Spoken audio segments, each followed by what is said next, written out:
RJ, oh. Kanina pa kita hinihintay na. Hanggang kayo hindi ka pa umuwi. Ano ba sabi mo?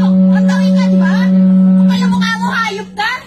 Viral ngayon ng isang misis na nahuli lang naman ng isang mister matapos hindi siya umuwi at sinasabing on the way na daw. After 6 hours ay wala pa rin sa bahay ang mister.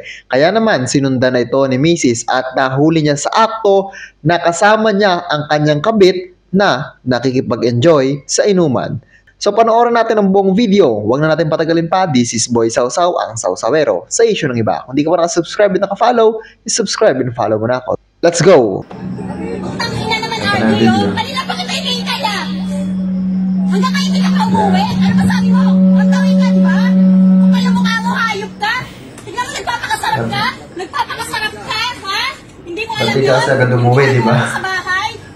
Nagtatrabaho ko, RJ. Ha? Ako nakakahiya. Ako nakakahiya.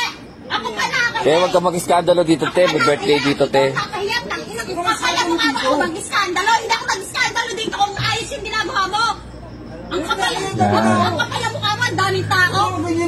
Kanina pa kita tinatawagan. Ano ginawa mo? Pinapatayan mo ako. Bakit? Bakit? Ikaw na kaya. Kapal mukha mo. Ano? Ako na kaya ngayon? Te, huwag ka mag-iskandalo dito, te. Ako na kaya. O, gusto mo malaman nila yung pinagagawa mo? Ha? Ano sabi mo? On the way ka na? 6 hours na ako nag-iintay sa'yo. Ang kapal na mukha mo. Tapos ngayon, nandito. 6 hours naghihintay, di ba? Wala kang trabaho, alam mo yun. Ako lahat. Oh, wala kang trabaho. Wala akong trabaho, wag mo ako ginag. Oh, wag ganyan eh. Tapos may kasama ka pang babae? Ha? Sino tong babaeng to?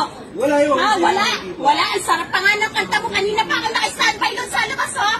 Tuwan-tuwa ka. Ang kapal na mukha mo. Ang kapal na mukha mo. Sobra. Bakit? Ha? Ha? Mag-usap. Ano mag-usap pinagsasabi mo? Ha? Huwag mag-skandalo. Ikaw nakakaya ka. Ikaw nakakaya, gago. Te. Kaya mukha mo? Ha? Ano ba? Yung anak mo doon, ano nangyayari sa mga anak mo? Iniwanan mo. Nagtatrabaho ako. Iniwanan mo para magpakasarap kayo ito. Te, uwi mo na yung asawa mo, pre. Nag-iskandalo dito, pre. Ha? Huwag ano, tama lang yan. Tama lang yung ginagawa ka. Ha? Kapal ang mukha mo. Ha? Ha? Grabe ka. Ha? Kapal ang mukha mo. Nakakaya, ikaw nakakaya, gago. Ha? Umuwi ka na.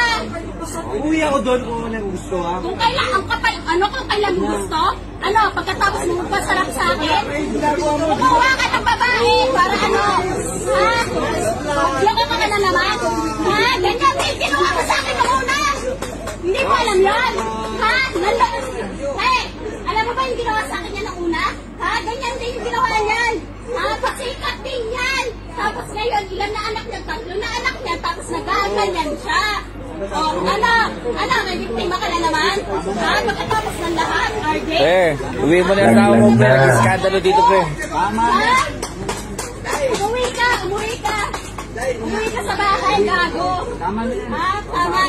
Ha? Kausapin nyo itong tropa nyo! Huwag nyo konsentihin! Ikaw naman. Ano? Konsenti mo eh! Kaya nag-ibigag yan eh! Okay. May pamilya yan, pare! Ha? May pamilya yan! Tapos mo konsentihin nyo? Ha? Ano oras na? 6 hours na ako nag-iintay! Sabi niya, on the way na siya! On the way saan? Dito? Ha? Sa lakbakan, tapos may kasama pang babae! Ha? Huwag ikaw, sige! Tama na yan, tama.